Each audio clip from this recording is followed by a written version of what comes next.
Hello, everyone.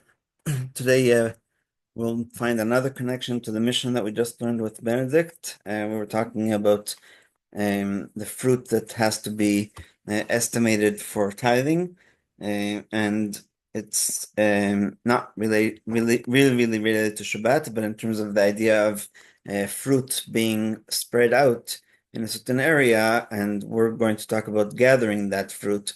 So, what is the halacha? So, the second chapter of Bava Metzia begins with the question: which found items belong to a person that found them, and which do they have to proclaim in order for the owner to reclaim them? And the Mishnah continues with Elu Metziot Shelo. These are the ones that one is not obligated to declare. And the first example is when somebody found fruit that was spread out, mefuzarin. So the Gemara immediately asks, what does that mean? How much of a spread is these fruit um, in terms of having to proclaim them? So the first question is Matzah Perot Mefuzarim Bekama.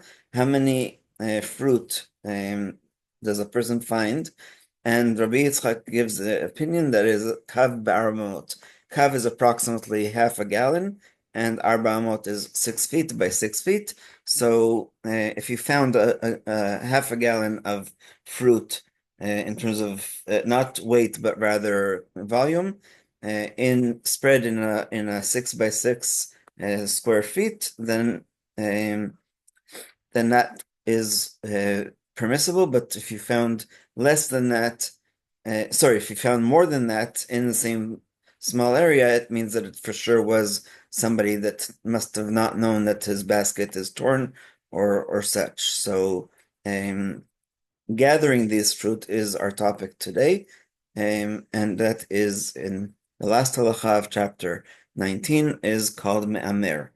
Me'amer refers to gathering harvested grain or fruit into sheaves or piles. Similarly, one who gathers picked fruit and places them in boxes or piles transgresses me'amer, as does one who gathers cut branches or reeds to use as fuel. So in the Torah, the word that's used is mekoshesh.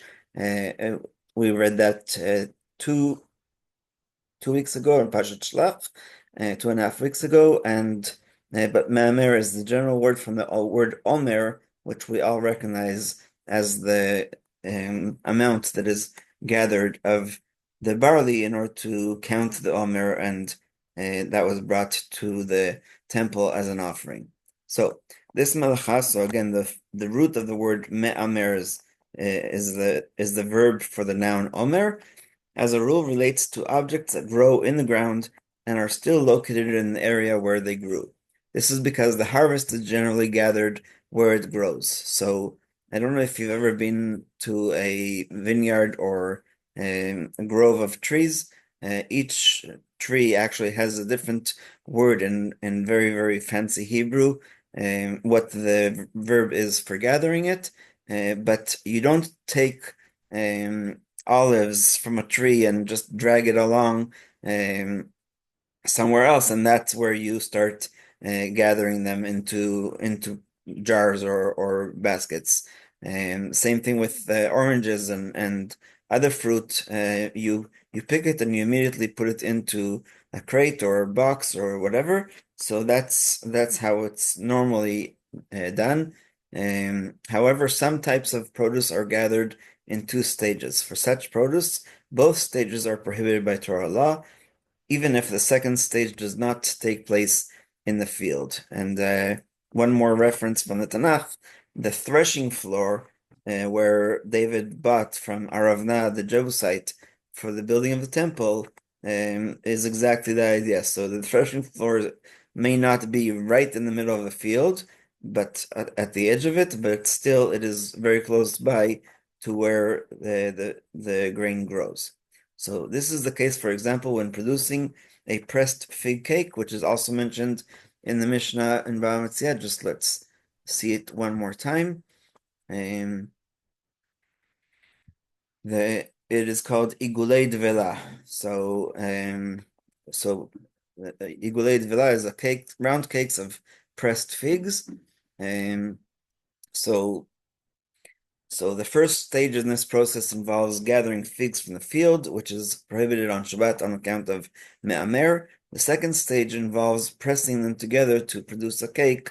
Doing this even at home is prohibited by Torah law as a tolada of me'amer, as a subcategory, since this is a standard way to form these cakes. Today they're much smaller than they used to be, and I think there was also a time where they would string them together, and it wouldn't only be figs, it would be other fruits that could be dried like that, like pitted prunes um, or dates and stuff like that. They would put onto a string with a needle, just put it through it.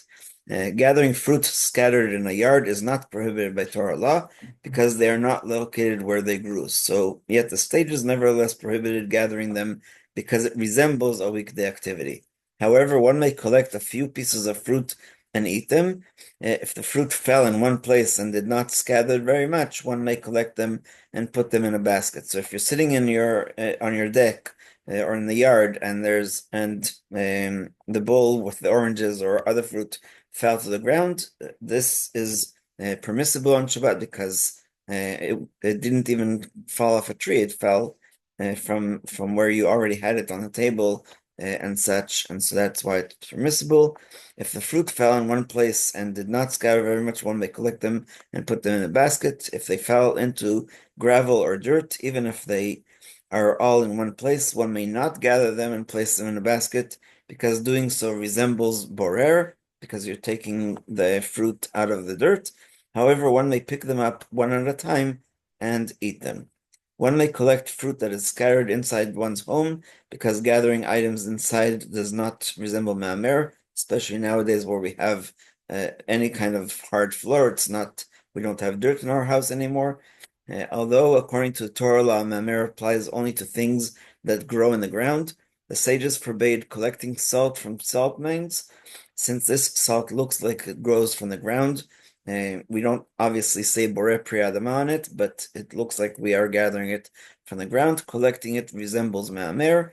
Based on this, several Achronim rule that one may not gather eggs that were laid before Shabbat. However, Shevet HaLevi is lenient.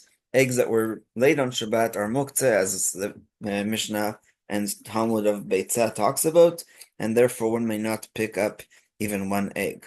Me'amer does not apply to items that have undergone major transformation. Thus, one may gather cooked fruit together. Similarly, gathering clothing made from natural fibers like linen or cotton is not a problem, since they have been transformed from their original state.